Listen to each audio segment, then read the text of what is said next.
Muka surat berapa? Dah ingat? Baru ni terbaca fiqh. Muka surat apa? Dia baca fiqh dulu. Apa ke tafsir dia?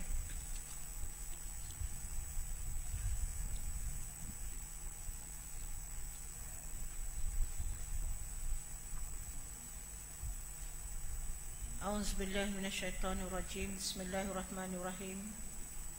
Alhamdulillahirabbil alamin wassalatu wassalamu ala asyrafil anbiya'i wal mursalin wa ala alihi washabbihi ajmain. Rabbi shrah li sadri wa yassir li amri wahlul 'uqdatam min lisani yafqahu qawli. Rabbana iftah bainana wa baina qaumina bil haqq wa anta khairul fatihin. Kita bukalah pengajian kita dengan umul kitab Al-Fatihah. A'udzubillahi minasyaitonirrajim. Bismillahirrahmanirrahim. Alhamdulillahirabbil alamin arrahmanir rahim maliki yaumiddin iyyaka na'budu wa iyyaka nasta'in ihdinas siratal mustaqim siratal ladzina an'amta 'alaihim ghairil maghdubi 'alaihim waladdallin. Amin. Tanda tak muslimat?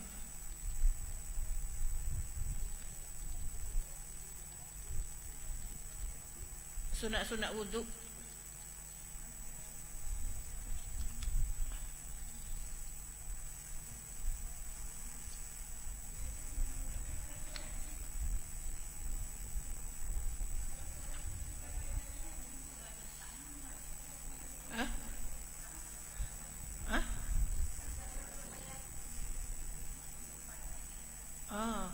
Lepas tu hari ni Ustazah maksud apa? Cara-cara menyucikan najis.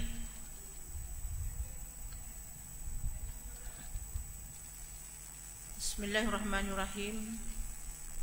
Alhamdulillah rabbil alamin wassalatu wassalamu ala asyrafil anbiya'i wal mursalin wa ala alihi washabbihi ajma'in. Rabbi shrah li sadri wa yassir li amri wahlul 'uqdatam min lisani yafqahu qawli. Rabbana iftah bainana wa baina qaumina bil haqq wa anta khairul fatihin. Jadi pada petang ini insya-Allah kita akan baca kitab fiqh dulu. Tajuk cara-cara menyucikan najis. Najis dia ada 3 bahagian. Yang pertama najis mukhaffafah. Najis mukhaffafah ni najis yang paling ringan lah. Iaitu najis budak lelaki yang belum berumur 2 tahun, ia hanya minum susu ibu semata-mata. Yang keduanya najis mutawassithah, iaitu najis pertengahan. Yang ketiga ialah najis mughallazah, najis yang paling berat, yang mana dia berhajat kepada kita samuk. Pada petang ini kita akan baca cara-cara menyucikan najis.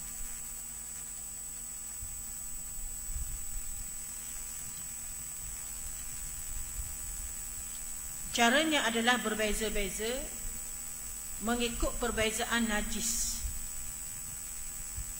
Yang pertama najis berat, iaitu najis mughallazah. Caranya ialah dengan menghilangkan air najis, baunya, rasanya dan warnanya. Itu najis berat.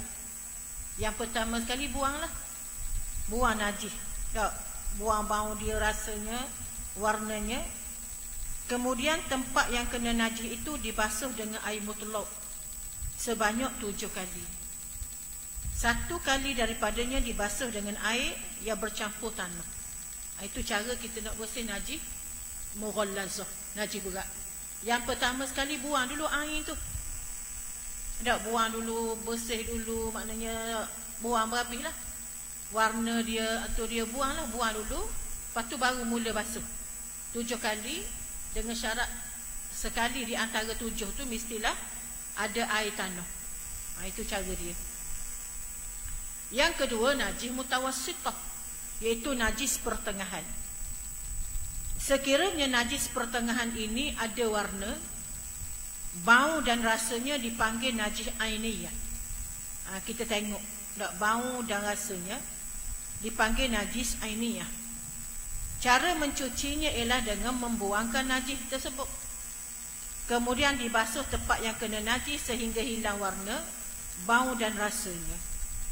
Tu kalau najis tu dia ada bau lah. Dia ada bau, dia ada rasa. Maksudnya kita tengok dia bau, kita buang dulu. Barulah kita bersih. Sampai dia bersih lah. Kemudian dibasuh tempat yang kena najis sehingga hilang warna, bau dan rasanya. Andainya salah satu daripada baunya atau rasanya payah dihilangkan, setelah digosok beberapa kali, maka hukumnya dimaafkan, dianggap sudah cuci. Contohnya kalau tahi anak kan, dilekat di kain kan, kita basuh dah, kita ganyah dah, ada juga warna kuning tu tak hilang, maka dimaafkan. Kita buat macam-macam dah, tapi dia juga tidak hilang, maka dia dimaafkan. Dan tidak dimaafkan andainya bau dan rasanya payah dihilangkan. Dan tidak dimaafkan andainya bau dan rasanya payah dihilangkan lah. Sekiranya najis pertengahan ini najis hukmiyah, iaitu najis yang tiada ain, bau dan rasanya kerana lama masanya, maka cara mencucinya hanya memada dengan menjiruskan air ke tempat kena najis itu sekira-kira rata dan mengalir. Najis lama dah. Najis lama dah duduk situ, memadai dah, kita cucur saja dah. Biar air itu mengalir lah. Berbeza dengan hak tadi dah. Najis ringan, caranya ialah dengan dilapkan air kencing itu dengan terlebih dahulu. Najis ringan, najis benda mukhaffafah tadi. Najis budak lelaki yang tidak sampai umur 2 tahun yang hanya minum susu ibu saja. Ustaz Zahir kita suat air seumur kanak dah termasuk lah. Najis mukhaffafah itu susu ibu saja. Kemudian dia kata memadai dipercikkan air ke atas tempat yang kena air kencing itu hingga rata tanpa perlu mengalirkan air itu. Dia maknanya ringan sangatlah. Lepas tu dipanggil najis mukhaffafah. Mukhaffafah ni najis ringan. Najis-najis yang dimaafkan iaitu ulat-ulat dalam buah-buahan. Ulat-ulat dalam buahan tu termasuk najis yang dimaafkan. Dah boleh makan Ustaz Zahir? Makan je lah. Dah dimaafkan, boleh makan. Tapi kalau kita termakan lah, kalau kita tengok kita buang dah. Tapi kalau kita makan tak apa, jadi tak apa, dimaafkan. Bukan ambil ulat makan macam orang Sabah Sarawak tu, dia ambil ulat tu dia makan, tak boleh lah. Itu najis. Ulat sagu. Sedap tu orang lemak tu, orang belada. Yang kedua, bangkai serangga yang tidak mempunyai darah mengalir seperti semut, lipas, lalat dan sebagainya, jika terjatuh ke dalam air maka air itu hukumnya tidak najis. Semut ke, maknanya lalat ke, apa lagi dikata, seperti semut, lipas, lalat dan sebagainya, jika terjatuh ke dalam air maka air itu hukumnya tidak najis. Kalau benda kecil-kecil gitulah, lain kalau lepas penuh tu jadi lain pula. Kalau benda semut penuh hitam tak boleh juga. Tapi sikit-sikit dimaafkanlah. Yang ketiga, najis-najis yang susah hendak dijaga dan dielokkan seperti darah-darah bisul, kudis-kudis halus, jerawat dari tubuhnya sendiri meskipun banyak tetapi tidak melewati tempat mengalir yang biasa jika terbawa dalam sembahyang adalah dimaafkan. Macam ke jerawat-jerawat ni, darah-darah tu sikit-sikit bisu-bisu ke dimaafkan lah. Sikit-sikit tu dimaafkan. Macam kudi buta tak. Kudi buta ni dia payah nak baik. Ada nanah-nanah sikit tu doa siapa ke hanya siapa ke busuk. Lain pula cerita ni, sedikit-sedikit dimaafkan. Demikian juga dimaafkan darah nyamuk. Darah nyamuk, kutu dan sebagainya yang terkena pada pakaian tanpa sengaja. Kita tengok maya-maya, tengok ada darah nyamuk, dimaafkan. Tok batal pun semaya kita sebab dia dimaafkan. Kemudian lagi dia kata sedikit nanah. Yang keempat, sedikit nanah, muntah, seluk atau air jalan raya bernajis yang terpecik kepada pakaian yang sukar memeliharakan dari diri daripadanya. Contohnya lah, kita lalu kot jalan ngecik, mari kata ngecik, maka dimaafkanlah tu tak. Kecuali banyak kat nuai, banyak tepek tiba-tiba tengok tak lembut tepek tubuh tu tidaklah. Tapi kalau sikit-sikit tu dimaafkanlah. Ngecik tak nampak mana, tapi kalau nampak ngecik tapang tai lembu tak boleh lah tu tak. Okey, kemudian 5 tua. Tuak ni tahu dah air apa? Air tuak lah. Air tuak. Airnya lah.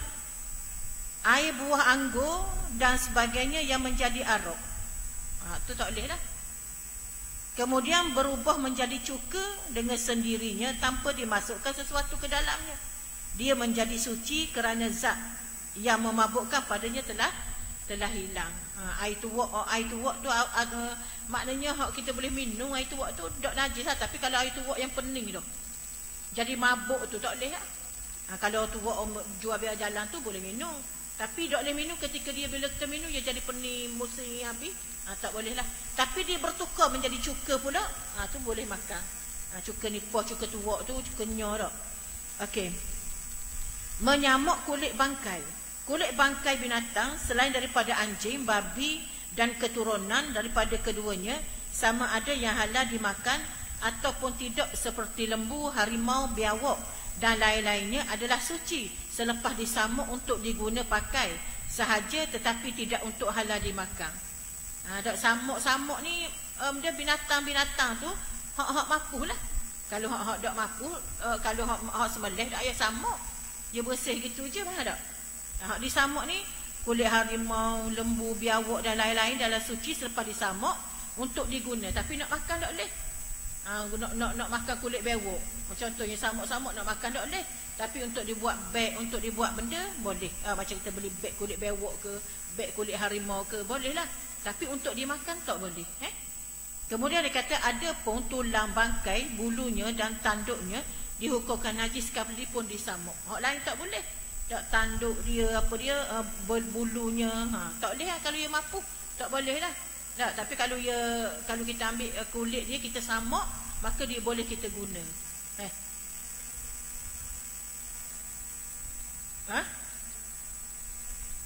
Dah dia tanduk dia, kalau dia kata dari segi fiqhnya ada pun tulang bangkai, bulunya dan tanduknya dihukumkan najis sekalipun disamuk.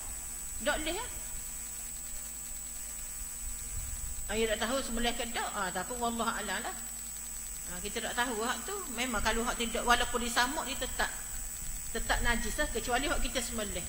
Kubau kita sembelih, lembu kita sembelih, contoh dia tanduk panjang, ada masalah lah. Yelah tanduk biasa tu tau. Wallah a'lam lah. Pasti kalau kita nak beli tu benda tu yang mestilah benda yang halal lah, yang bersih lah, yang suci lah. Cara menyamuk memadai dengan sesuatu yang kesat atau tajam zatnya seperti tawas. Tawas air putih. Tawas ni kita buah ada telaga keruh tu dia jadi jernih. Itu tawas. Kita boleh samuk menggunakan tawas tu. Abu, soda, kapur, tahi burung, merpati. Tahi burung merpati ni kita boleh buat samuk dari segi fiqhnya. Kita boleh guna menyamuk. Dan sebagainya yang boleh menguluar dan menghilangkan lemuk-lemuk. Sebab tu kata dah Ustaz saya tahi burung merpati dak najis ke? Dah yang boleh digunakan untuk menyamuk. Mungkin dia ada kelebihan dia tak? Lendir-lendir dan daging-daging yang melekat di kulit yang boleh membusukkannya. Ada pun kulit binatang yang halal dimakan dagingnya. Apabila disembelih maka kulitnya tidak dikira najis dan tidak payah disamuk. Macam kulit lembu, kulit kubah, kulit kuda, tak payah dah samuk sebab ia bersih dah. Faham tak? Ia halal dah. Ni hak disamuk ni bila lembu mapuh. Nak ambil kulit boleh dengan syarat disamuk dulu. Kubah mapuh. Hak daging, tulang, tanduk najis lah ke? Tapi kulit boleh ambil kita samuk. Itulah kelebihan tau. Okey. Istinja. Boleh ada faham sini tak? Mesti mak faham lah ke tak? Kita belajar dah pengulangan. Kata Ustaz dah ngajar dah pengulangan. Istinja ni pengertian dan hukumnya ialah bersuci dari kencing. Istinja ni kita bersuci dari kencing, berak dan kentut yang membasahkan dubur, hukumnya adalah wajib. Ketuk bukan ketuk biasa. Tak, bila kita ketuk makna punggung kita jadi macam ketubik air kata najis tu, maka kita kena istinja. Kita kena bersih lah. Ceret-beret ke contohnya ketuk perek tubik contoh tak tarik tapi dia tubik benda yang menajiskan tau. Kalau kita ketuk angin tu dia tak najis tapi dia batal wuduk. Batal wuduk lah kan. Okey. cara beristinja. Beristinja ni bersuci lah. Beristinja dengan air boleh, dengan batu boleh, dengan kesak tanah. Itu masuk istinja. Bersuci. Yang kedua, cara beristinja dibolehkan dengan salah satu daripada 3 cara berikut. Beristinja ni, apa makna istinja? Bersuci. Bersih daripada najis. Tak? Yang pertama, dibasuh dengan air. Biasa kita basuh air. Tak, kita istinja, kita guna air. Inilah cara yang baik. Paling baik sekali kita guna air. Dah kita banyak air, kita guna air lah. Tak? Yang kedua dia kata dikesak, disapu dengan batu atau barang yang pada maknanya seperti kayu, benda-benda kesak dan seumpamanya. Cara ini adalah cara yang kurang baik. Kita nak kayu, nak buat nak bersuci dengan kayu ataupun ketah kesak tisu dah. Nak tu cara yang tidak baik dah. Nak bersih dengan tu kecuali air tak ada dan sebagainya dah. Yang ketiga, dikesak dengan batu atau barang yang pada maknanya kemudian dibasuh pula dengan air. Inilah cara yang paling terbaik sekali, afdal. Afdal sekali kita ambil dulu dengan batu contohnya. Batu pula dengan syarat dia bucu. Tak, dia ada bucu-bucu, 5 bucu, 3 bucu dah, 7 bucu. Kita kesak dulu, lepas tu baru kita basuh dengan air, tu yang terbaik. Tapi kita biasa guna pertama tadi je dengan air sebagai untuk kita beristinja. Nak beristinja dengan air pun ada syarat dia. Tak? Syarat beristinja dengan air yang pertama sekali, air itu hendaklah air mutlak. Air mutlak sifat dia suci lagi menyucikan. Tak? Dia pun suci dan dia boleh buat suci. Itu air mutlak. Kemudian dia kata, yang kedua, najis yang diistinja itu mestilah hilang bau dan warnanya. Maknanya kita nak basuh berok, nak basuh apa pun, kita basuh-basuh, kita pastikan tak bau. Tak, kalau kita cium tangan kita bau lagi, kita tak suci lagi. Tapi kata dalam Islam ada dia ni, kita basuh berok ni, ni yang menghilangkan kekotoran. Dia ada sebab tu tangan kita basuh-basuh, yang ni lah kata ni, jari ni lah yang boleh menghilangkan najis. Dia ada yang di kemaluan kita, tubuh ataupun tubuh yang kita basuh-basuh berok kita guna ni. Dia tangga kata tak. Adalah kelebihan Allah Ta'ala buat. Ni jari ni. Jari manis ni tau. Ambil pakai cicing. Jari manis. Bila kita basuh berok kan. Memang mudah muslimat. Dia cepat bersih. Kita bila kita buat. Syarat istinja dengan batu atau barang yang pada maknanya istijmar. Istijmar ni barang yang kita guna untuk istinja lah. Yang pertama sekali, syarat kita nak istinja dengan batu boleh. Ia bukan boleh semua beristinja dengan batu. Tapi dengan air, ia boleh berlaku. Air mutlak tu boleh berlaku. Guana keadaan hot, neleh ke, najis neleh ke, boleh berlaku. Tapi syarat beristinja dengan batu ni dia kata, yang pertamanya, najis itu belum kering dari tempat keluarnya. Syarat nak istinja dengan batu ni. Najis tak kering lagi. Tak? Yang kedua, najis itu tidak meleleh. Tak meleleh daripada tempat keluarnya, iaitu bagi najis kencing lelaki, ianya tidak melampaui hafasyah kepala zakarnya. Boleh syarat nak istinja dengan batu, tapi najis itu tak meleleh. Kalau kita berok cair tu, berok tu maknanya tubik ke punggung dia betul, tubik tanpa mengalir di mana-mana, boleh lah. Tapi kalau main ceret-beret itu, tak boleh lah sebab mengalir tengah terawa dah. Okey. Dan bagi yang belum berkhitan, hendaklah air kencingnya tidak meleleh ke kulit zakarnya, sementara orang perempuan pula air kencingnya tidak melampaui masuk ke lubang faras. Maksudnya kalau lubang kecing dengan lubang faras lain. Lubang kecil je tak. Lubang farah, lubang kita beranak. Lubang yang masuk zakar di antara hubungan laki dan perempuan. Itu. Farah tempat persetubuhan tu lah.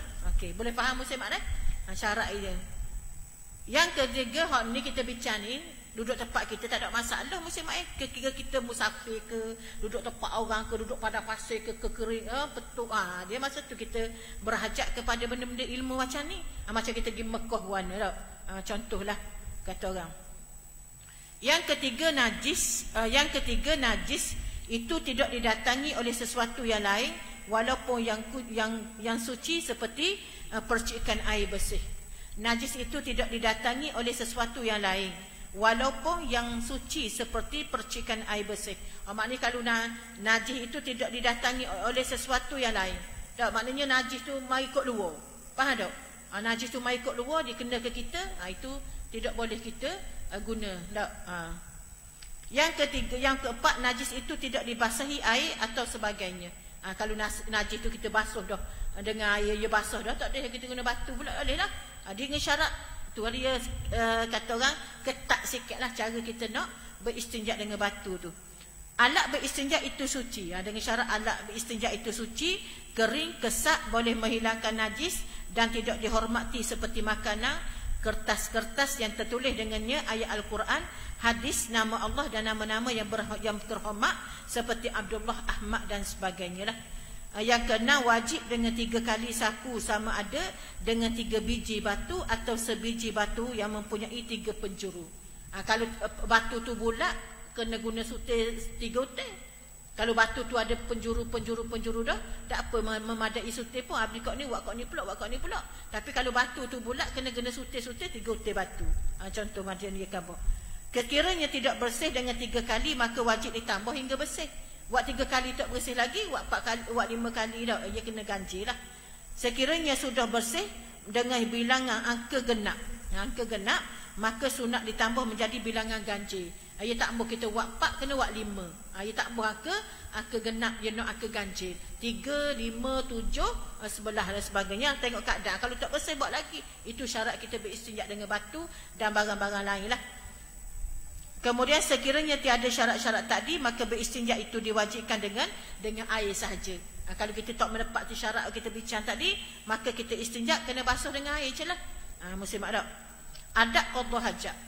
Adab kita qada hajat, kencing dan berak, ada mempunyai adab dan caranya. Ada cara haram. Cara berak kencing ada ke haram? Ada dalam Islam ada. Dan ada yang makruh dan ada yang sunat. Cara haram. Cara-cara haram, kita nak berak, kita nak kencing. Jadi haram juga ke? Dia ada cara yang haram. Yang pertama sekali, menghadap dan membelakangkan kiblat jika di tengah padang. Kalau tengah padang, dulu kau berak tengah padang. Ingat tak Kak Nur zaman dulu? Tak dalam rok kita berak tak. Tetapi tidak mengapa dalam tandas atau di tempat berdinding. Kalau dalam rumah kita tak apa. Kita tak kisah dah tandas dalam rumah kita nak ngadap tak ke mana pun. Tapi kalau di padang, tak boleh lah, tempat lapang tak boleh. Kita tak boleh menghadap kiblat, haram hukum dia. Tempat kiblat itu adalah tempat suci kan. Menghadap kiblat adalah kesucian kita lah. Dikira dinding ialah yang sekurang-kurang tingginya 2/3 hasta. 2/3 hasta ke mana? Sehasta, 2/3 hasta. Dak kita satu hasta bagi berapa 2/3 hasta? Satu hasta gini je, 2/3 maknanya kan? 2/3 hasta maknanya sini. Bagi 3. Maknanya nak kata ke dinding tu, ada dinding sikit pun dah memadai.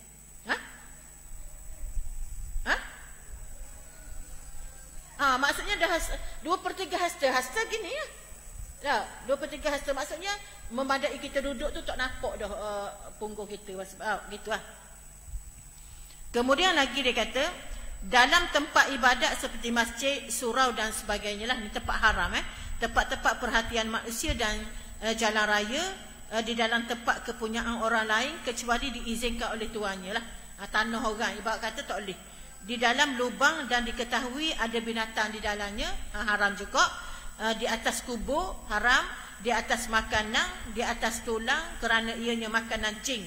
Tulang makanan jin di atas Al-Quran dan kitab-kitab agama. Jika ada niat menghinanya, nescaya jadi murtad. Na'udzubillah lah. Membawa sesuatu yang tertulis ayat Al-Quran, Al-Hadis, nama Allah atau nama-nama Nabi-Nabi lah. Itu cara haram, tak boleh. Cara yang makruh, berdiri kecuali ada keuzuran. Makruh kecil berdiri. Tak, kecuali ada keuzuran, tak boleh duduk. Kena kecil diri, tak apalah. Dia makruh. Yang kedua, bercakap-cakap tanpa mustahak. Kadang-kadang kita ni duduk dalam bilik air tu nak cakap. Tengah kecing tu ngauk lagi orang panggil. Duduk diam. Jangan ajar nyauk duduk dalam bilik air. Jangan ajar nyauk. Sebab kadang-kadang anak kita tu, kita masuk dalam bilik air, mula nak panggil kita diam. Biar dia faham. Maknanya kita diam. Bila dia panggil, kita diam. Ketika kita qada hajat. Okey, yang ketiga, berpindah-pindah tempat. Madah nak berak sini, berak duduk pula, tak boleh lah. Makruh. Kecuali duduk tandas gitu sakit. Kita tak boleh duduk kat tinggal. Duduk tandas selagi boleh duduk gitu. Tak apalah, sebab musabab tu dimaafkan lah. Tapi kalau saja-saja ni makruh lah. Duduk berlama-lamaan di tempat qada hajat. Suka sangat duduk setengah jam sampai 45 minit. Macam ke tandas tu dia seorang je. Tak boleh makruh. Sebab tandas tu kita kena ingat, tandas tu adalah tempat syaitan duduk. Jangan buat duduk lama-lama. Ni siap-siap isap rokok lagi dalam bilik air. Siap-siap baca surat khabar lagi dalam bilik air. Janganlah, kena jagalah. Tempat tandas ni tempat kita nak duduk sekejap aje. Okey, kemudian pada tanah berlubang yang tidak diketahui adakah binatang di dalamnya. Kalau jelas dah binatang ada tu memang haram. Tak, tapi kalau tak tahu binatang ada ke tak, makruh. Jangan khianat tempat binatang sekalipun tak. Di bawah pokok-pokok buah-buahan lah. Dia pokok-pokok buah-buahan jangan duduk begok lah. Tapi ni kita tak cerita dah benda gini, tapi sebagai kata orang sebagai peringatan tau. Kadang-kadang anak-anak kita orang kampung ni nakal juga dia berok pokok potong orang, pokok pelau orang tau kadang-kadang. Budak-budak kampung.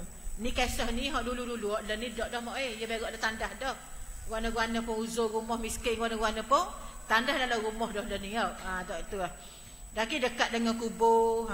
Bukan atas kubur tak diharam. Ni dekat dengan kubur pun makruh. Kita eloklah daripada tempat-tempat gitu. Pada tempat angin bertiup kencang.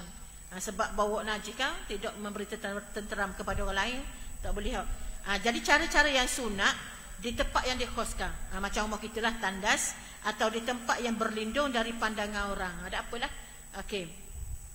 Memakai alas kaki seperti selipar dan sebagainya. Dalam bilik air kita tu letak lipar lah. Nak letak lipar pun lipar jangan lipar licin sebab bahaya. Ramai orang mati dalam bilik air, rebah bilik air, habis umur na'udzubillah lah. Yang ketiga, mendahulukan kaki kiri. Masuk kaki kiri, tandas dan membaca doa bismillah, Allahumma inni a'udzubika minal khubusi wal khaba'is. Dengan nama Allah, ya Allah, aku berlindung denganmu daripada syaitan jantan dan syaitan betina. Bacalah doa, Nabi ajar doa. Nak elok daripada gangguan syaitan. Syaitan suka tempat kotor. Kalau kita baca bismillah, doa ni baca bukan masa nak berok tu, bukan masa nak kecing tu, sebelum melangkah kaki masuk. Sebab dalam tandas kita tak nak sebut dah nama Allah. Sebelum kita masuk tu, kita baca doa dulu, bismillah, Allahumma inni a'udzubika minal khubusi wal khaba'is. Lepas tu masuk kaki kiri. Duduklah. Menutup kepala. Walaupun dengan sehelai sapu tangan. Letak tuala kecil atas kepala ke, selendang terbuh ke, sunat. Kalau tak letak, tak apa je, tapi sunat. Nabi ajar pada kita, dia angkatkan kaki kain sekadar hajat tak kala sampai ke tempat. Negak angkat kain buah atas kepala, lanjar bogeh.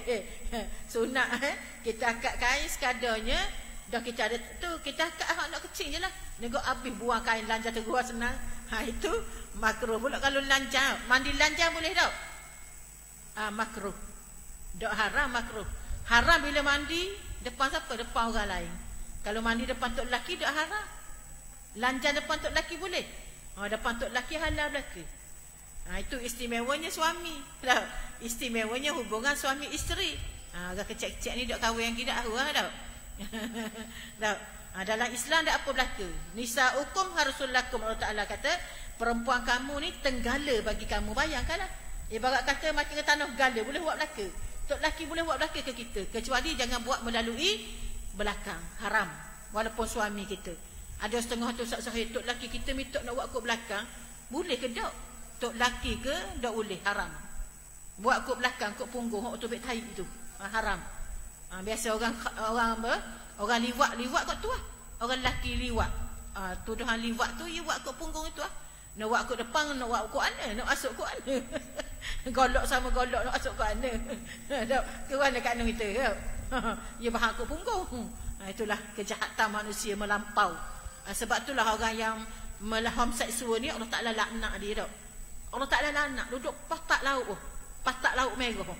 Itu Allah laknat kaum Nabi Lut. Siapa patak lauk duduk patak tu diazab oleh Allah Subhanahu Wa Ta'ala kerana melaku homoseksual. Lelaki sama lelaki. Ambo orang dah ni suruh mengiktiraf pula LGBT dan sebagainya. Tak nak uzubillah. Hak Tuhan laknat tu kita kena benci siapa habis suk kita lah.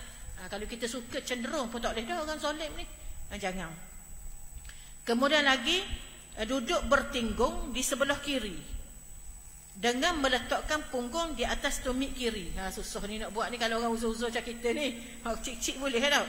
Faedahnya supaya menyenangkan keluar najis. Cara dalam Islam buat dah. Dia kata kita duduk bertinggung, duduk tinggung sebelah kiri. Duduk tinggung sebelah kiri, lepas tu meletakkan punggung di atas tumit kiri.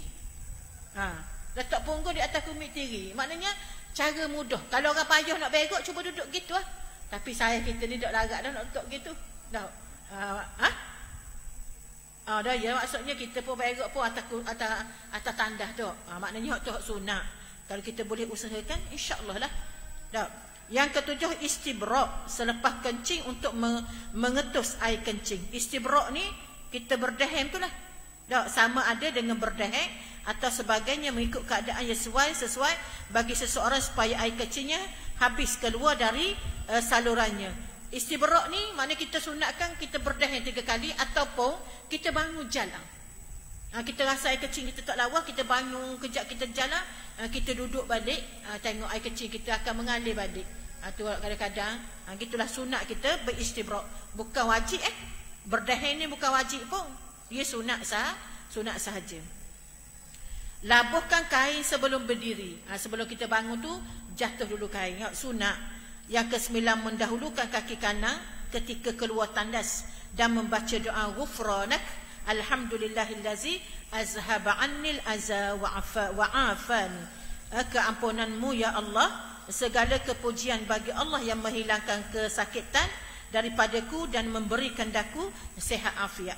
Yang ke-10, setelah selesai beristinja membaca doa Allahumma tahhir qalbi minan nifaq wa hassin farji minal fawahish. Lepas kita qada hajat tu, kita beristinja kan? Kita istinja tu kita bersih dengan air tadi, kita basuh dengan air, kita baca Allahumma tahhir qalbi minan nifaq wa hassin farji minal fawahish. Ya Allah, bersihkanlah hatiku daripada sifat munafik dan peliharakanlah kemaluanku daripada segala perbuatan keji. Perbuatan keji ni apa dia? Berzina dan sebagainya lah. Ini kita mohon kepada Allah Subhanahu Wa Taala. Masa kita basuh kemaluan pun kita niat dalam hati kita lah, Allahumma sifarji minal fawahish. Peliharalah kemaluan aku ni daripada melakukan perkara yang keji. Berkhitan atau bersunat, pengertian dan hukumnya, iaitu membuang kuluf, yakni kulit yang menutup hafasyah kepada zakar bagi lelaki lah, dan hujung kelentik bagi perempuan. Itu cara nak berkhitan lah. Hukumannya adalah wajib bagi lelaki dan perempuan, dan ada setengah ulama mengatakan hanya sunat sahaja bagi perempuan. Tapi bagi kita mazhab Syafi'i wajib lah. Kita kena wajib berkhitan ataupun bersunat, wajib. Sebab di antara hikmah dia kata rahsia berkhitan, membersihkan kemaluan. Tu. Yang kedua, menghindarkan penyakit kelamin. Yang ketiga, memberi kepuasan ketika hubungan kelamin. Itu. Sebab kalau orang yang tidak bersunat ni, dia tak sunat, tak khitan ni, dia kuat nafsu dan sebagainya. Dia tak nak kawal daripada nafsu. Tapi bila kita buat ni, kita ikut orang Nabi ajar ni, maksud dia boleh Tuhan mengawal nafsu dia lah. Okey. Cara mencuci khuluf bagi orang yang belum berkhitan, apabila mahu mengerjakan sembahyang, hendaklah dibersihkan apa yang ada di bawah khulufnya lah, bagi orang lelaki ni. Dan apabila dia mandi wajib, hendaklah dia menyampaikan air ke bawah khulufnya. Jadi maknanya kena main lah sikit orang lelaki ni. Kalau dia tak sunat lagi dah, dia tak sunat lagi. Biasa kita ni sunat dah orang Islam ni, kecuali orang baru masuk Islam ke, kita kabullah cara mandi wajib yang betul bagi dia dah. Kiranya dia mati dan sukar dibuka kolofnya, maka wajib ditayamumkan dia, kerana mengoyak ke kolofnya adalah dilarang dan dikira dalam perbuatan menyakiti, dan juga wajib dimandikan jenazahnya. Jadi kalau dia mati, dia baru masuk Islam, tiba-tiba tak ada nak buat benda lagi, dia mati dah. Nak sisi, nak apa, nak sakit pula dia dah. Maka dia kena tayamum bagi menggantikan anggota badan dia yang tak dia kena air. Gitulah muslimat bersugi, gosok gigi lah. Bersugi hukumnya sunat. Sabda Nabi SAW, as-siwaku mathharatul lil fami mardatul lirabbi. Bersugi itu membersihkan mulut dan meredakan Tuhan. Hadis riwayat Imam Syafi'i dan lain-lain lah. Disunatkan bersugi pada setiap waktu kali selepas gelincir matahari hingga terbenamnya bagi orang yang berpuasa lah. Maka hukum bersugi pada waktu itu adalah makruh. makruh kalau petang dah, maknanya kalau kita lepas pada zuhur, kalau kita gosok gigi dia jadi makruh dah maksudnya gitu. Okey, menurut mazhab Syafi'i terbaca nota kaki tu dan Hambali yang diambil faham dari hadis riwayat Bukhari dan Muslim bahawa Nabi sallallahu alaihi wasallam liqalufu famis saimi atyabu indallah min rihil miski. Berubah bau mulut orang yang berpuasa itu di sisi Allah adalah terlebih harum dari bau kasturi. Jadi mafhum dari hadis tersebut bahawa makruh itu dikhususkan selepas gelincir matahari kerana perubahan bau mulut itu biasanya berlaku di waktu itu, tetapi pada pendapat mazhab Maliki dan Hanafi, orang yang berpuasa tidak makruh sama sekali bersugi, sama ada selepas gelincir matahari atau sebelumnya lah. Biasa lepas gelincir matahari tu nak masuk zuhur tu gelincir matahari daripada tengah-tengah tu, dia gelincir, maksudnya nak lepas dah zuhur lah kita ambil dah. Maksud makruh dah kita gosok gigi. Tapi bagi mazhab Maliki dan Hanafi dah apa pun, dah makruh pun. Tapi kita pegang mazhab kita lah.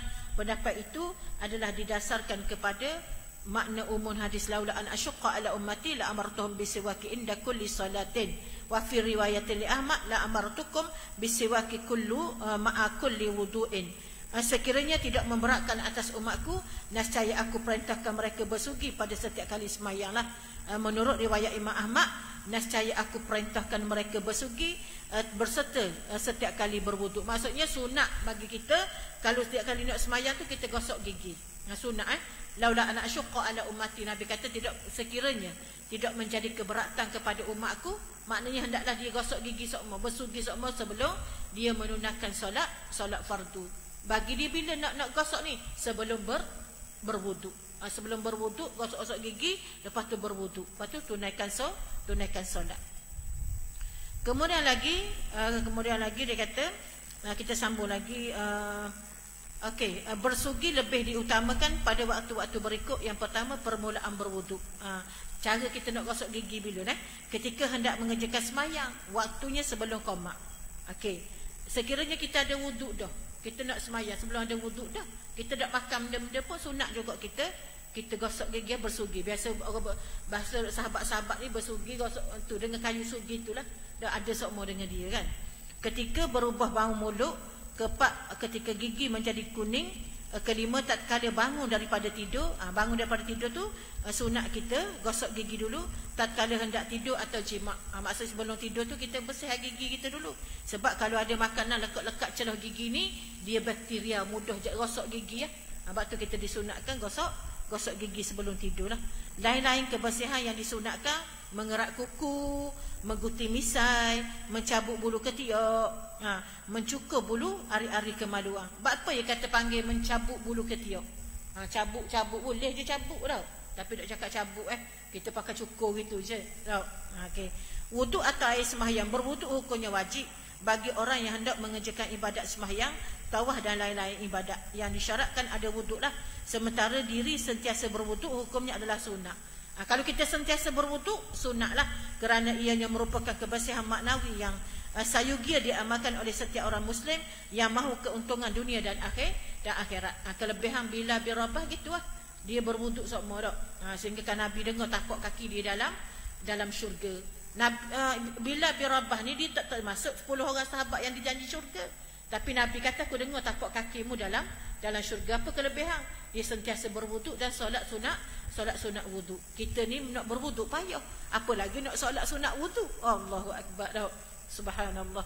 Itulah kelemahan yang ada pada kita. Tak apalah, kita cuba baiki.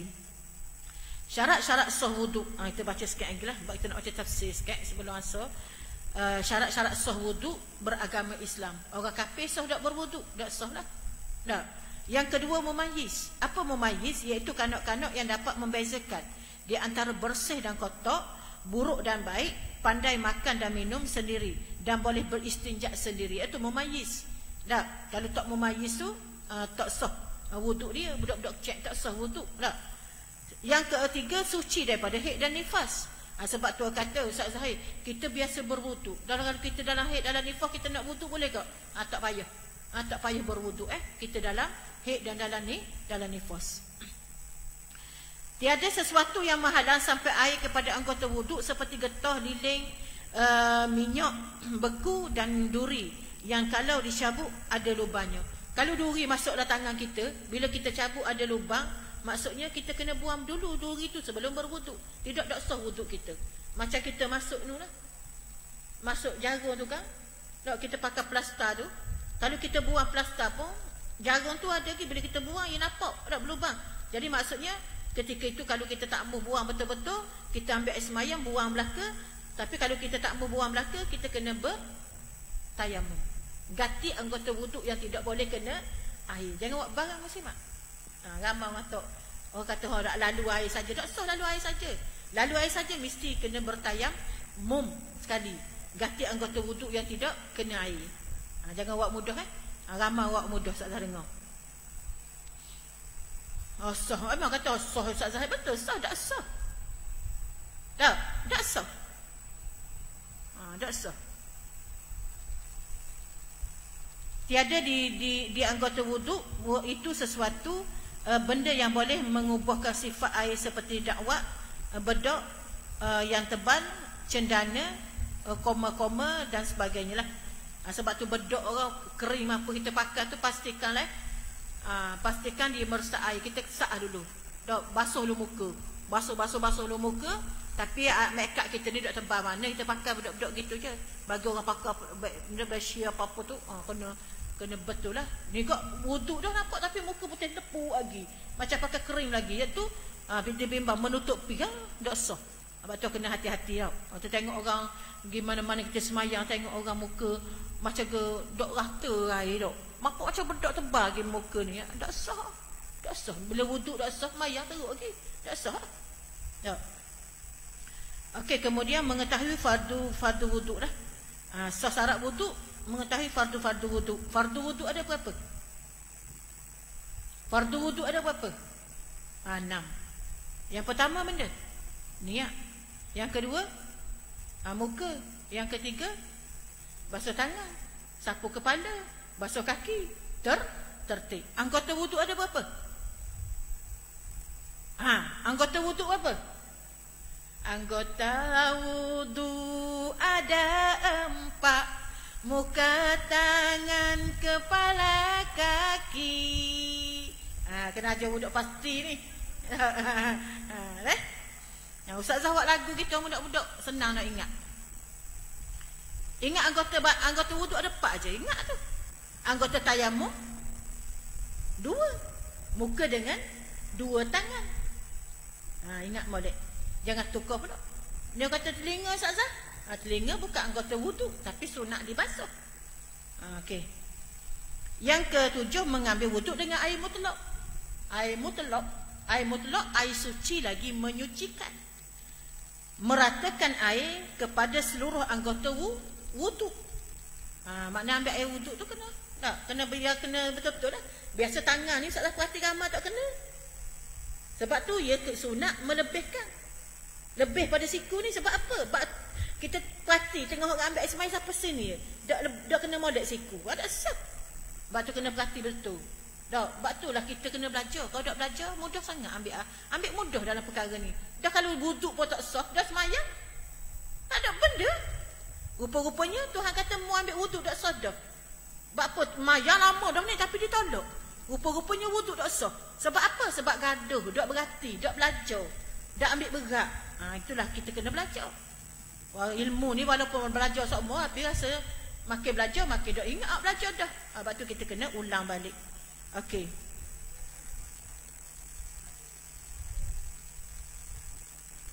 Ya betul dah kita basuh dengan ia panggil basuh tangan ila mirfaqain. Dah basuh tangan hingga kedua siku ni. Dah. Basuh tangan hingga ke buku ni hingga ke siku, bukan buku lali kaki hingga buku lali. Basuh tangan hingga ke siku. Makna bukan basuh siku hingga tangan. Disebut dah situ basuh tangan hingga ke siku, bukan basuh siku hingga ke tangan. Ni kau cucuk siku dulu sampai kali. Ni kita aja baca kita tayamum juga. Tayamum ni kita buat gini. Kita letak gini, kita mari biar kena belaka. Kita mari gini, kita pong gini. Lepas tu ni pula tangan ni. Kita mari sini, biar kena pusing mari, kena gitu. Tapi tayamum mudah ya. Kalau tak belajar, tak tahu. Nak tayamum pun tak tahu anggota tayamum, basuh kaki tak dengan tayamum, dengan tanah. Salah lah tu. Jadi okey. Syarat-syarat tambahan bagi orang yang uzur lah. Wallahu alam. Kita baca tafsir ayat. Kita sampai syarat-syarat tambahan bagi orang-orang yang uzur. Wallahu alam. Ustaz dah ni tanda semua tak nak juga jumpa. Bulan 1 pula.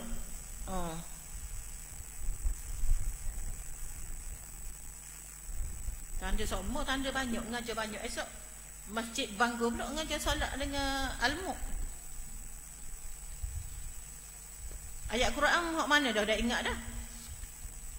Kita masuk bab 5, masuk dah bab 5 dah. Ingat tak tafsir Al-Muq kita baca kat anda muslimat? Tajuk dia. Ayat berapa? Tengok ayat berapa je.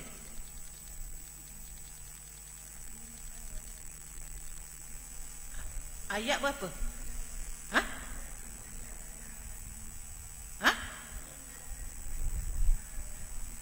Ayat tu. Ayat 30 ha. A'udzubillahi minasyaitonir rajim.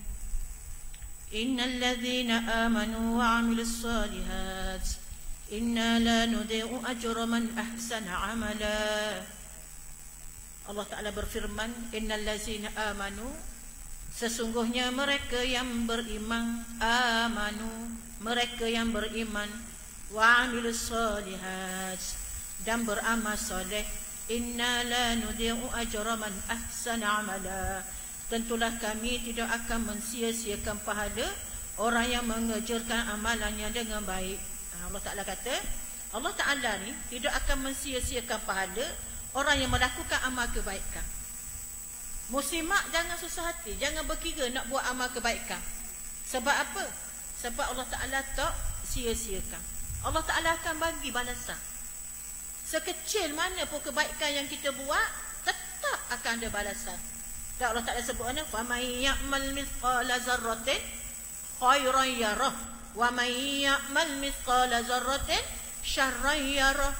Buat baik apa aku balas, buat jahat apa aku balas, walaupun sebesar zarah.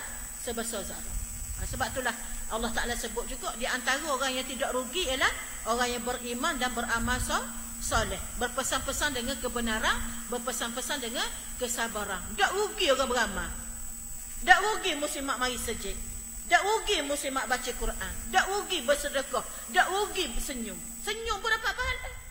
Tak tengok orang senyum je, assalamualaikum, senyum. Sebelum beri salam senyum dulu. Kalau cekung tu nak senyum buat dah. Dah. Maksudnya kelebihan. Mereka bukan sekadar melakukan amal kebaikan, malah sentiasa membaikinya supaya menjadi lebih baik. Kita ni bukan beramal saja, tapi baiki amalan. Nak baiki amalan gua mana Ustazah? Belajar. Kita semayang lama dah, tapi tak pernah belajar. Rupanya kita semayang salah. Betul tak? Allah Ta'ala tak terima semayang kita. Apa? Tak ada tomak nina. Tomak nina ni mana? Sekadar subhanallah. Sekadar subhanallah.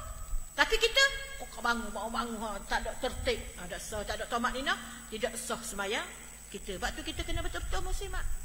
Tak, kita kena tahu kat mana sunat, kat mana apa sunat, kat mana fardu dalam semayang. Dan kalau kita tak tahu, Ustazah tengok, perhati orang semayang, orang akad takbir. Akad takbir dalam semayang ni, 4 kali, 4 tepat. Setiap rakaat betul lah. Allahu Akbar. Lepas tu kita baca dah, ni takbiratul ihram. Lepas tu sebelum sujud, Allahu Akbar. Sekali. Lepas tu naik sujud, Sami Allahu liman hamidah. Cukup tu. Gitu je. Tahu? Takkan naik daripada rokok tu, sujud akad takbir pula. Ada?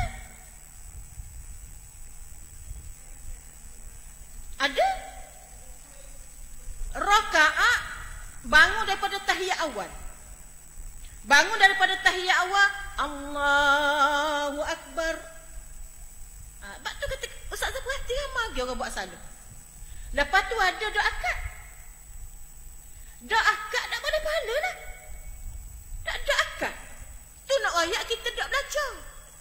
Kalau kita belajar, insya-Allah. Sebab tu kata muslimat, sebab tu Allah Ta'ala dia suka kita. Dia tak akan mensia-siakan kita yang buat baik dan cuba memperbaiki amalan dia. Jangan ingat beramal ni, beramal je. Tapi beramal ni, biar kau molek. Baru yang terbaik. Baru nampak ada usaha untuk meningkatkan amalan soleh kita. Kemudian lagi, contoh dia kata kalau mereka bersolat, mereka akan sentiasa membaikinya supaya menjadi lebih baik. Betul muslimat. Ustazah ngajar bab solat ni banyak tepat. Tapi subhanallah kita rasa bila kita belajar ni kita rasa ada lagi salah kita buat. Salah pun tak sempurna. Patut ilmu ni jangan jemu belajar. Walaupun kata ustazah ngajar, tapi kita bila kita belajar lagi, Allah Ta'ala beri idea lain lagi untuk kita memahami ibadat solat kita. Bab wuduk itu kok. Bab wuduk dari segi ketelitian wuduk dan sebagainya. Allahu Akbar, subhanallah. Okey, kalau mereka melakukan kejahatan, ini kejahatan pula, mereka akan bertaubat dan menggantikannya dengan mengerjakan amal baik. Dan sebab tu Nabi kata ittaqillaha haitsuma kunta watbi'is sayyi'atal hasanata tamhuha wa khaliqin nas bi khuluqin hasanin. Dah, kalau kita buat dosa, bertaubatlah. Dah, syarat bertaubat ada tiga. Dah, tinggal maksiat. Lepas tu berazam tidak akan melakukan lagi. Lepas tu iringi kejahatan dengan kebaikan. Sebab tu Nabi kata ni, takutlah kepada Allah. Maknanya di mana sahaja kamu berada dan ikutilah. Nabi kata ikutilah kejahatan itu dengan amal kebaikan dan bergaulah dengan manusia dengan pergaulan yang sebaik-baiknya. Sebab tu kita kena jaga hubungan kita dengan Allah satu, hubungan sesama manusia. Jangan menyakiti hati orang. Dah, jangan mulut leza sangat kau. Dia kok mulut lambat kata, lambat tengok pah lalu. Orang berasa hati ke, orang tak berasa hati ke, tak kira, jangan. Sebab tu Nabi kata wa khaliqin nas bi khuluqin hasanin, bergaul dengan manusia dengan akhlak yang baik. Jangan menyakiti orang. Jangan kerana mulut kita badan binasa. Kerana mulut kita orang berasa hati kita dan sebagainya. Kemudian lagi setiap kejahatan yang dilakukan hendaklah diiringi dengan taubat dan amalan yang baik. Tak sakit hati. Tak, kita manusia ni memang berdosa. Banyak tak dosa kita? Banyak. Dalam keadaan nak jaga pun berasa hati juga orang. Tak. Dalam keadaan nak jaga dah tu pun salah juga. Itu manusia biasa, tapi kita rasa bersalah, kita bertaubat kepada Allah. Sebab tu kalau kita sayang Allah sebut apa? La ilaha illallah. Kalau sayang Nabi, Allahumma salli ala Sayyidina Muhammad wa ala ali Sayyidina Muhammad. Kalau sayang diri, astaghfirullahalazim wa atubu ilaihi. Sebut banyak-banyak. Sehingga kan mulut kita tak ada pun nak kata kat orang. Sebab tu Nabi suruh kita duduk, jangan banyak bergaul sangat. Sebab apa? Bila kita banyak bergaul, banyak membawang, banyak salah. Sebab tu Nabi kata jangan banyak cakap, banyak salah. Banyak salah berdosa dalam neraka. Tu berhati-hati. Allahu Akbar, berhati-hati. Orang yang mengerjakan amal kebaikan akan diberi ganjaran pahala yang tidak ada bandingan dan tandingannya. Pahala mereka tersebut tetap akan diberi oleh Allah Ta'ala walaupun masyarakat sekeliling memecehkan dirinya setelah dia bertaubat. Nah, walaupun dia banyak dosa, tapi dia bertaubat kepada Allah. Masyarakat baikot dia, ada masalah pun. Tak ada masalah pun. Masyarakat baikot dia, tapi di sisi Allah dia dapat kemuliaan sebab dia telah bertaubat kepada Allah Subhanahu Wa Ta'ala. Sepatut kita ni kena positif. Tak, kita jangan memandang orang yang buat maksiat tu dia sentiasa dalam maksiat. Sebab tu kita perlu nasihat. Tak, sebab tu Allah Ta'ala suruh kita nasihat. Wa tawassaw bil haq. Berpesan-pesan dengan kebenaran. Tanggungjawab tu. Tanda kita sayang ke saudara kita, kita suruh dia buat baik dan kita suruh dia meninggalkan kejahatan. Itu kewajipan kita. Bukan suruh baik saja. Mu buat baik, mu buat baik. Tapi dalam masa yang sama kita suruh buat baik, kita suruh dia tinggal kejahatan, iaitu bertaubat kepada Allah. Penting sangat.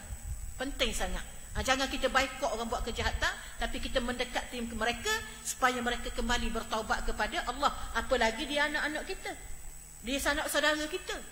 Ni kok pecihkan anak pada maafkan anak. Tak? Maknanya darah daging kita. Jahat-jahat darah daging kita pun dia darah daging kita. Muslimat kena ingat, ada orang siapa balas dendam dengan anak ni, ya dok maaf Ustazah. Banyak mana mok ni layan anak dengan jahat, dengan buruk. Dia katakan anak dia ni macam gebukan anak dia. Tak? Itu manusia, tak tahu macam mana manusia. Na'udzubillah. Sebab itulah manusia ni banyak macam-macam jenis. Lama terdengar, anak buat jahat ke mak ni, ada juga mak buat jahat ke anak. Siapa anak dia kata tak tahu, Ustazah salah apa? Dia kata sabarlah nak buat gana. Tak sepatutnya mak tak boleh buat gitu ke anak. Nak marah lagu mana pun, jangan berdendam dengan anak. Jangan kata uduh-uduh ke anak. Ada muslimat masyarakat kita macam tu. Heran kita tau. Kita kalau tengok anak kita ni rasa simpati tau. Tapi bagaimana mereka perasaan boleh benci pada anak sendiri. Bayangkan muslimat. Padahal anak dia benci tu cara ke dia, anak-anak lain tak cara. Tengok. Sebab tu kita kena banyak tengoklah. Bertolak ansur dalam apa masalah. Firman Allah Ta'ala, ulaika lahum jannatu tajri min tahtihimul anhar. Mereka itu, Allah Ta'ala sebut ulaika, mereka itu lahum, orang-orang yang bagi mereka syurga ad. Ulaika lahum, bagi mereka itu jannatu ad. Jannatu ad, syurga adanan yang mengalir di bawahnya sungai-sungai. Allah nak khabar sifat syurga ni ketenangan. Sebab tu bila Allah Ta'ala sebut syurga, tajri min tahtihal anhar, mengalir di bawahnya sungai-sungai. Sebab tu kita tengok kalau orang kaya-kaya, dia buat rumah atas bukit. Dia nak cari kat air terjun, air mengalir bawah, duduk kat tikar tengok air mengalir, tenang. Tapi atas dunia ni tak tenang juga. Sebab apa? Lebih bukit. Tak lebih bukit atau tau. Hak tergelangnya yuk kondominium. Ingat tak dulu suatu hari dulu tau. Suatu masa dulu kondominium kan, habis apa pun mati. Dunia tak tenang, tak stabil mana. Tapi akhirat Allah Ta'ala tunjuk dah. Syurga memang mengalir di bawahnya sungai-sungai. Kita tak bayang. Kita tak boleh nak bayang guana. Bayangkan muslimat Nabi Sulaiman alaihissalam. Nabi Sulaiman, siapa guru dia? Puteri Balqis. Ratu Balqis. Siapa Ratu Balqis pergi istana dia? Bayangkan hebatnya Nabi Sulaiman. Tak, bila jalan atas latar tu, ikan duduk. Takut nak jirit, takut benda. Tengok kacanya istana dia hebat, di bawahnya ada sungai. Dah ada kolam sebagainya, boleh jirit, boleh kita lalu ke atas kapet ni, kalau kaca ni, nampak ikan-ikan, nampak di dasar-dasar. Kita tengok subhanallah, Raja Sulaiman adalah raja yang hebat. Angin je pas main dia. Jing-jing apret, kawan mereka. Semuk-semuk pun faham, suka Nabi Sulaiman. Nabi Sulaiman kata masuk-masuk. Bila dah dengar Raja Sulaiman kata ni, dia puteri semua kata, ketua semua kata masuk-masuklah dalam lubang lah. Raja Sulaiman nak lalu ni. Siapa ke suka Raja Sulaiman, Nabi Sulaiman dengar percakapan semua. Itu keistimewaan. Hebat, subhanallah. Yang mengalir di bawahnya sungai-sungai, bermakna begitu mudah bagi ahli syurga menikmati kemewahan. Itu gambaran ahli syurga, betapa mewahnya ahli syurga. Di dalamnya bukan sekadar sungai daripada air yang bersih, tetapi terdapat juga sungai susu, sungai madu dan sungai arak. Patut Allah Ta'ala haramkan arak. Arak di dunia ni umul fawahish. Dari segi hukum fiqhnya umul fawahish, ibu kejahatan. Bila minum arak, boleh berzina dan boleh membunuh.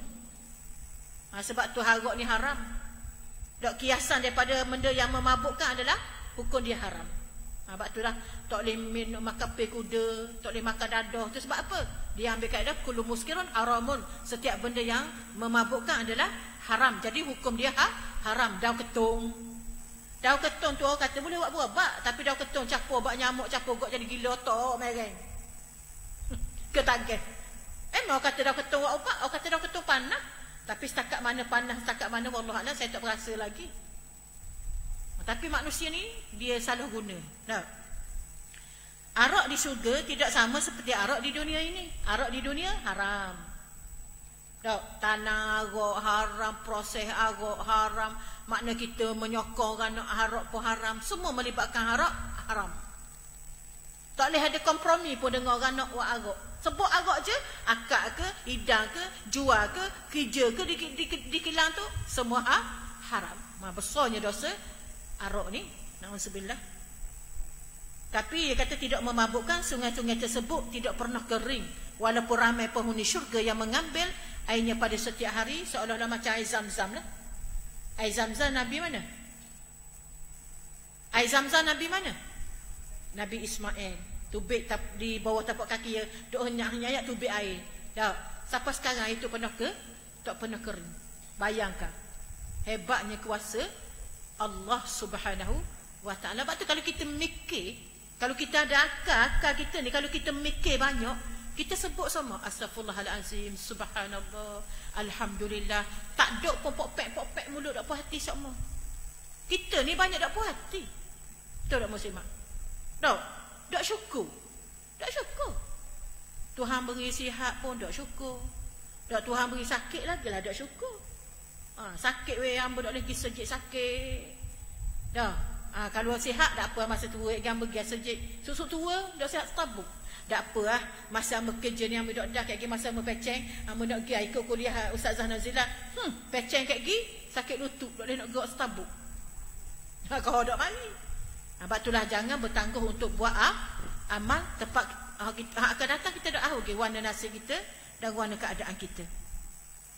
Kemudian lagi muslimat, Allah Taala sebut yuhallawna fiha min asawira min zahabin, yuhallawna fiha min asawira min zahabin. Mereka dihiaskan di dalamnya dengan gelang-gelang daripada emas. Dalam syurga dia belaka. Lan ni nak pakai emas besar sikit ada piti mak muai. Lan ni emas segram berapa? Oh 300 lebih. Kalau emas 10. Lan ni orang ada emas kaya. Kita nak beli emas segram besar ni enggak? Tahu? Sebab itulah kalau ada piti menabunglah emas. Sebab emas ni dia tak susuk nilai. Tapi piti kita tak buat check down ni. Piti murah emas. Tukar murah. Tapi nak jadi jutawan ke indung lah. 100,000 bu. 100,000 tu berapa ringgit baru? Baru 30 riyal kita.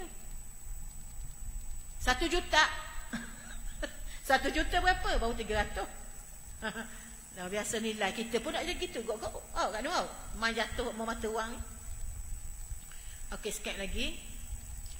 Kemudian lagi dia kata Allah Ta'ala akan menghiaskan setiap orang yang dimasukkan ke dalam syurga itu dengan gelang-gelang daripada emas. Sebab tu orang Islam ni kena banyak sabar muslimat. Tak boleh dunia pun akhirat mereka confirm boleh. Tapi masalah dunia kita tak sabar sahaja. Masalah dunia ni kita tak tahan dah dengan ujian Tuhan. Ujian Tuhan kecil baru. Tak macam saudara kita di sana. Mati kena semallah, kena Allah subhanallah walhamdulillah wala ilaha illallah wallahu akbar. Beratnya tak? Na'udzubillah, subhanallah. Firman Allah Ta'ala seterusnya, wa yalbasuna thiyaban khudra min sundusin wa istabraqin muttaki'ina fiha 'ala al-araik ni'mat thawabu wa hasunat murtafaqa. Dan mereka itu memakai pakaian-pakaian hijau. Oh, pakaian hijau muslimat bukan pakaian biru. Memakai pakaian hijau khudra. Khudra tu hijau. Min sundusin daripada sutera yang halus, wa istabraq sutera tebal yang disulang sedang mereka bersandar di atas tempat duduk yang indah. Itulah pahala yang sebaik-baiknya dan itulah tempat rehat yang sebaik-baiknya. Allah Ta'ala mengatakan kepada golongan Islam seperti jangan merasa lemah. Allah Ta'ala bagi semangat kepada kita orang Islam. Jangan merasa lemah dan bimbang dengan sikap golongan kafir yang berbangga dengan kekayaan. Tak susah hati ya. Sebab dunia dia untuk dia je. Orang kafir ni. Tapi kita di akhirat kita akan dapat balasan daripada Allah Ta'ala. Kemewahan dan kekuatan yang ada pada mereka. Kerana nilai yang sebenar ialah dari sisi Allah Ta'ala. Dan nikmat Tuhan sebenarnya di akhirat kelak lah. Golongan Islam yang miskin dan dhaif itu hendaklah meyakini bahawa mereka akan dikembalikan kepada Allah Ta'ala dan menerima balasan syurga daripadanya. Bukannya seperti golongan kafir yang akan dihumbangkan ke dalam neraka. Beza dah. Islam kafir. Islam dalam syurga, kafir dalam neraka. Okey, sikit lagi kita perhabis. Ayat ini memberi semangat dan perangsang kepada kita supaya golongan Islam supaya tidak berganjak daripada Al-Quran dan ajaran yang ditinggalkan oleh Nabi kita, Nabi Muhammad sallallahu alaihi wasallam. Susah senang tetap berpegang dengan Islam. Kita hendaklah berpegang teguh dengannya kerana petunjuk daripada Allah Subhanahu wa taala sahajalah yang dapat memberi kebahagiaan dunia dan akhirat. Kita tidak boleh bertolak ansur dalam menyampaikan prinsip-prinsip ajaran Allah taala. Maknanya bila orang menentang agama Allah, kita wajib tolak. Kita wajib tolak. Susah senang kita kena bersama Islam sebab kebahagiaan kita sebenar di akhirat Allah. Persoalan sama ada mereka mahu mendengar ataupun tidak, terserahlah kepada mereka. Nak ikut tak apa, kita serah pada Allah taala. Kewajipan kita adalah menyampaikan dan menyatakan sebagaimana langkah yang dilakukan oleh Rasulullah sallallahu alaihi wasallam.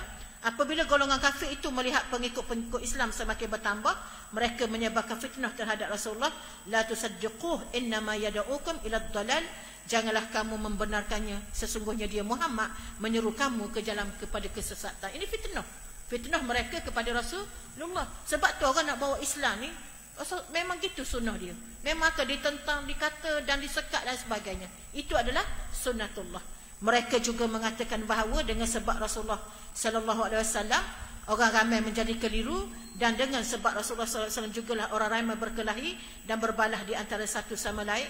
Mereka juga menuduh bahawa Rasulullah sallallahu alaihi wasallam sudah menjadi gila dah hilang akal. Inilah fitnah mereka kepada Rasulullah sallallahu alaihi wasallam. Dan Rasulullah SAW dapat pengikut Islam, namun begitu mereka tidak berjaya memisahkan manusia daripada kebenaran, kerana kebenaran itu pasti akan dizahirkan oleh Allah Ta'ala. Wallahu mutimmu nurihi walau karihal kafirun. Allah Ta'ala tetap akan sebarkan agama Islam sekalipun musuh tidak suka. Yakin kepada Allah Ta'ala. Apabila mereka menyedari bahawa usaha mereka gagal, lalu mereka menggunakan cara bertolak ansur dengan Rasulullah sallallahu alaihi wasallam. Caranya ialah mengajak supaya Rasulullah sallallahu alaihi wasallam meraihkan mereka di dalam suatu majlis khusus. Tujuannya ialah apabila mereka diraihkan, maka secara tidak langsung Rasulullah sallallahu alaihi wasallam akan meninggalkan sahabat-sahabatnya yang miskin papa dan lemah. Itu Allah Ta'ala telah mengetahui tipu daya mereka. Lantas Allah Ta'ala meminta supaya Rasulullah SAW tidak melayan dan meraihkan mereka lah. Kisah Nabi nak berdakwah kepada golongan-golongan yang kaya, maka sahabat-sahabat mari tau. Sahabat miskin yang buta mari, maka Allah Ta'ala tegur Nabi. Kamu jangan cara sangat kau orang kafir ni. Tak, dia ni bukan nak ikut sangat kamu. Tak. Jadi kemudian sesungguhnya penentuan yang sebenar berada di sisi Allah Ta'ala, sama ada diletakkan ke syurga atau ke neraka. Justru itu kita hendaklah tetap dengan Islam walaupun kita mengalami berbagai-bagai kesulitan dan kepayahan, hantar sampai ke peringkat mati sekalipun. Sesungguhnya keputusan yang muktamad bukannya daripada manusia tetapi daripada Allah Ta'ala. Rasulullah SAW dan sahabat-sahabat radhiyallahu anhu hanya mengharapkan keredaan Allah Ta'ala. Itu kita dalam hidup ni kita mengharapkan keredaan Allah saja. Muslimat mereka meyakini ajaran Allah Ta'ala adanya syurga, neraka dan pembalasan daripada Allah Subhanahu Wa Ta'ala pada hari kiamat. Justru itulah mereka yakin dan berjuang bersungguh-sungguh pada jalan Allah Ta'ala. Berbeza dengan umat akhir zaman ini yang kebanyakan tidak bersungguh-sungguh dalam dalam melaksanakan Islam lah. Ini kerana mulut mereka mengatakan percaya, tetapi hati dan perasaan mereka meragui walaupun tidak dizahirkan dengan kata-kata. Kesimpulannya, ayat ini memberi semangat, perangsang dan amaran kepada golongan Islam supaya mereka berpegang teguh dengan petunjuk yang dibawa oleh Nabi Muhammad sallallahu alaihi wasallam. Wabillahi taufiq wal hidayah. Wassalamualaikum warahmatullahi wabarakatuh. Minta maaf banyak muslimat. Jadi kesimpulannya, kita tetap dengan Islam walau susah dan senang. Kita yakin sebab jaminan Allah akhirat esok. Kita susah di dunia, kita banyak benda tak boleh di dunia, tapi di akhirat kita akan dapat insya-Allah. Dengan syarat kita ikhlas kepada Allah Subhanahu Wa Taala.